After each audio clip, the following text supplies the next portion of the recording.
Está a ver a diferença entre o PSD e o CDS? Primeira diferença que é importante. Eu não quero dizer coisas nesta campanha eleitoral de que me arrependa depois da campanha eleitoral. Eu acabei de perceber que a enésima versão do PSD sobre este assunto já não é o aumento do IVA da eletricidade, já não é o vinho, já não é o IVA turístico, já não é a taxa intermédia do IVA, é que baixará 4 pontos ao longo da legislatura. O que quer dizer, pelo que eu percebi, se é verdade, corrija-me, Dr. Passos Coelho, que, por exemplo, baixará 1 ponto num ano, 2 pontos no ano seguinte e 1 ponto no ano final. É isto? Não necessariamente, Dr. Paulo. Mas é 4 durante a legislatura, ou não? Durante a legislatura. Ou seja, ora, aqui eu acho que o Dr. Passos Coelho... Mas deixe-me só agora... Estamos muito desequilibrados em tempo, só dizer... Aqui, então, eu acho que está a cometer o mesmo erro do Primeiro-Ministro. Com toda a franqueza. É porque uma baixa de 1 ponto ou de 2 pontos na taxa social única não tem praticamente nenhum efeito sobre a criação de emprego e tem um custo, do ponto de vista da ausência de receita, de que nós todos nos podemos arrepender se esse custo levar ao incumprimento do acordo. Porque há uma coisa que eu sei, e é por isso que eu estou a apelar ao realismo e à prudência de todos os responsáveis políticos. Portugal chegou a uma situação, e foi este Primeiro-Ministro que chegou à situação da dívida e dos juros, são o rosto dele e a cara, e José Sócrates é a cara dessa dívida e desses juros proibitivos. Nós temos estes 78 mil milhões de euros para ajudar a sair desta situação. Mas não temos outros. Se fizer governo com o PSD, vai ter, obviamente, que seguir a liderança, não é? Não, mas explica-lhe há pouco, é por estas coisas. Ouça, é por matérias como esta. É por matérias como esta. Mas como é que se vai encaixar, Dr. Paulo Portas? Mas está a ver. Porque o líder toma a decisão do caminho a seguir, nesse aspecto também. Em primeiro lugar, nós temos visto o PSD variar de opiniões sobre muitos assuntos muito depressa. E isto, Dr. Pedro Passos Coelho, se não lhe dizem isso, alguém tem que lhe dizer amigavelmente, com toda a franqueza. O PSD mudou de opinião sobre muitos assuntos muito frequentemente.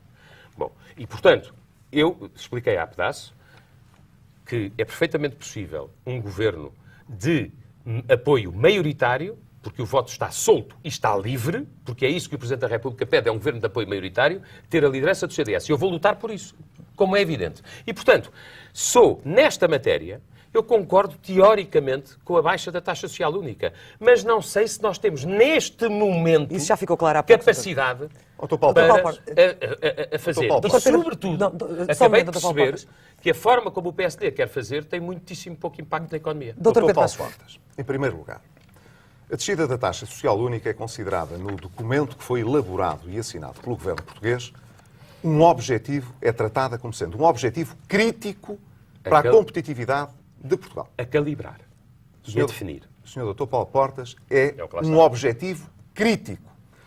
Sabe o que quer dizer ser um objetivo crítico? Apenas isto.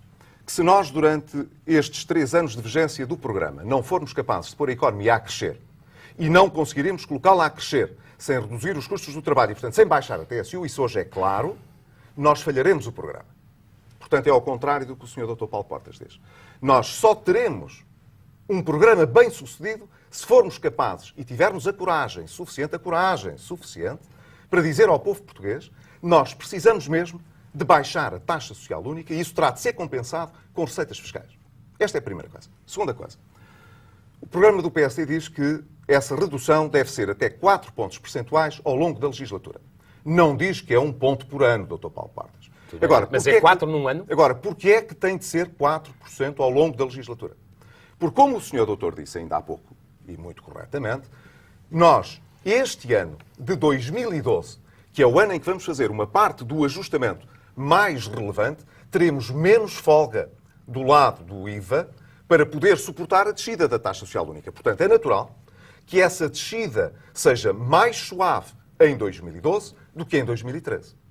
Agora, ela tem de ocorrer, porque se não ocorrer e não tiver um impacto suficiente, então nós teremos comprometido a possibilidade de, no final deste período, podermos criar condições para pôr a economia a crescer, porque é importante que se saiba, a perspectiva para o crescimento da economia é de contração da economia. Não, deixe-me dizer, foi hoje público. Exatamente, é isso que eu ia dizer. As previsões da primavera são aterradoras. Foi hoje público que, ao contrário do que o Primeiro-Ministro andava a dizer... Mas só ele, só o Primeiro-Ministro é que ficou surpreendido. Qualquer pessoa tinha já percebido e previsto. Mas a verdade é que a economia contraiu 0,7% só no primeiro trimestre. O que é que isto quer dizer? Que este ano a previsão é que a economia encolha 2% e que o desemprego até o próximo ano venha a atingir 13%. Quer dizer, mais de 800 mil pessoas. E ora, quando o senhor fala aos funcionários públicos e fala que quer enfim, reduzir 5 por cada entrada, não se pode ficar às vezes um pouco com a ideia de que é um corte cego que pode paralisar o sistema? Não, não é um corte cego. O que nós precisamos é de diminuir a dimensão do Estado em termos de efetivos também. E há duas maneiras de o fazer. Uma é procurando rescisões amigáveis e fazendo, neste contexto económico? E fazendo despedimentos, não me parece que seja o adequado. A outra, e nós não faremos isso, a outra é reduzindo lentamente através das pessoas que se vão aposentando. Essa é uma regra que estava instituída já no Orçamento de Estado e no próprio Programa de Estabilidade e Crescimento. Só que era mais suave. Era uma redução mais suave. Era por cada dois funcionários que se reformam, só pode ser admitido um. A única possibilidade que, sem dor, nos parece ser mais fácil de alcançar os objetivos é por cada 5 que saem, só é admitido um. Agora, esta regra não é uma regra cega. Não é, saem 5 professores, só entra um professor, saem 5 médicos, só entra um médico. É uma regra para fazer em média. Há serviços que precisam de maior número de admissões e outros que precisam, eventualmente, até de congelar as admissões. Vamos equilibrar os tempos. Dr. Paulo Portas, o que é que prevê o CDS em termos de redução do peso do Estado nesta área? Com toda a franqueza junto dos eleitores. Eu, quando tive a segunda conversa com o Triunvirato, fiquei convencido, e foi por isso que fiz a reserva que fiz, que, para aceitarem a baixa da taxa social única com significado, eles quereriam o aumento da taxa máxima do IVA. E eu acho que estar a aumentar a taxa máxima do IVA para 25% para financiar a baixa da taxa social única é estar a querer ganhar por um lado e a perder por outro. E foi por isso que emiti esta reserva, aliás, pensando o que o Dr. Passos Coelho pensava quando escreveu o seu livro, porque dizia, e bem, os impostos indiretos tratam todos pela mesma medida, tanto pobres como ricos, razão pelo qual são muito injustos. Quem aumentou os impostos em Portugal foi o Partido Socialista. Claro, mas ouça, se para financiar a taxa social única, a sua baixa, quiserem aumentar a taxa geral, a taxa superior do IVA para 25%, pondo-a no máximo, como se nós fôssemos um país nórdico, bom, isso prejudica gravemente a competitividade da economia portuguesa noutro plano. Mas agora, permita-me dizer alguma coisa sobre a questão da administração pública. Sobre a questão da administração pública. Mas deixe-me só fazer aqui um reparo, muito rápido, só para dizer que eu não defendo que o IVA da taxa normal passe para 25%. Não, mas que fique isso muito claro. Ok, mas ouça, eu a única coisa que lhe digo é que... E não fiquei com essa mesma impressão na reunião que fiz com o Mas ouça, eu a única coisa que lhe digo é que o dinheiro não estica. Cortes na administração pública. E, portanto, o dinheiro não estica. Por isso mesmo. E nós não devemos dizer em campanha eleitoral aquilo que não temos a certeza de conseguir financiar. Paulo Portas. Muito bem. Acha vamos que eu agora, estou a fazer de... E repito, não, mas ouça... Acha que não. eu dizendo que quero mais receita fiscal do IVA para financiar a baixa da taxa social única, não estou a falar... Digo-lhe isto com toda a franqueza. Acho que não foram prudentes.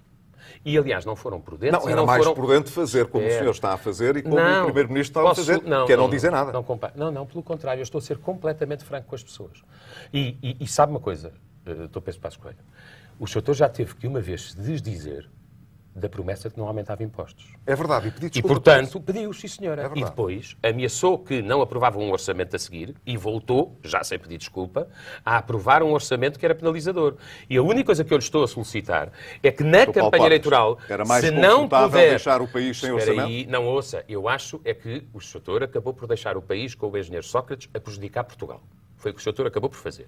E no entretanto, foi muleta dele em coisas onde ele não precisava de muleta nenhuma. Administração pública, Dr. Paulo Portas. Voltando à administração pública, eu tenho uma posição... sabe que eu acho que esta regra do só entra se saírem 5... Em média? Tem alguns problemas. O primeiro é que é uma regra cega. Uma coisa é não entrarem auxiliares administrativos ou assessores, outra coisa é não entrarem enfermeiros ou polícias.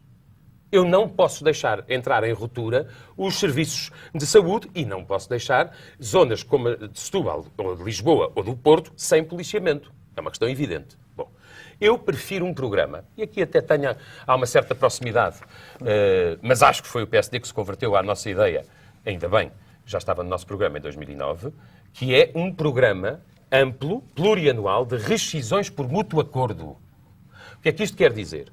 Tem que haver mútuo acordo do Estado e do trabalhador. Não é um programa cego. Para isso, as indenizações têm que ser atrativas. Para isso, decisões amigáveis nesta conjuntura? Para isso, as indenizações têm que ser atrativas, certo? Bom, e para serem atrativas é preciso encontrar um modo de financiamento. Eu defendo uma pequena alteração, quer na Constituição, quer na Lei das Privatizações, para permitir, repare, é um programa plurianual, com indenizações atrativas, ir reduzindo, aliás, nos termos que estão previstos no acordo, a fatura do peso do pessoal na administração pública. Já agora quero acrescentar-lhe uma coisa. É que para quem defende a regra do entra se saírem 5, isso não pode ser só no Estado Central, também tem que ser nas câmaras municipais e nas regiões autónomas. Eu gostaria de fazer aqui um ponto de ordem para dizer... Tem que ser nas regiões autónomas. Não leva mal, mas eu tenho que fazer aqui 2 reparos ao Dr. sobre a questão do poder local. A primeira é... O Dr. Paulo Portas sabe que o PSD, quando viabilizou o último orçamento de Estado, teve em linha de conta 2 realidades. A primeira é que o Presidente da República estava impedido constitucionalmente de dissolver o Parlamento e, portanto, de convocar eleições. O que significa que, se o PSD não tivesse viabilizado aquele orçamento de Estado, o país ficava sem orçamento e sem a possibilidade de escolher um outro governo. Não, deixe-me dizer porque... Já ouvimos essas explicações mais vezes. Queixou-se há bocadinho de haver uma linguagem menos elegante do PSD. Acabou de dizer que o PSD era uma muleta do PS. Fará o favor de dizer... Não se importa de olhar para mim. Eu ouvi-lo. Estava a anotar aquilo que tinha dito. Mas gostava que olhasse para mim. Sim, senhora. Porque gostaria de dizer o seguinte. O PSD não é muleta de ninguém. Nem do Partido Socialista. E aquilo que fez quando viabilizou o Orçamento de Estado, fê-lo a pensar no país e nos portugueses, não foi a pensar no engenheiro José Sócrates. Em segundo lugar, quando esse orçamento foi viabilizado, nós garantimos 3 coisas que o CDS não garantiu. A primeira é que a reestruturação do IVA, que era defendida neste Orçamento de Estado e que foi feita, não abrangesse um conjunto de produtos, de bens essenciais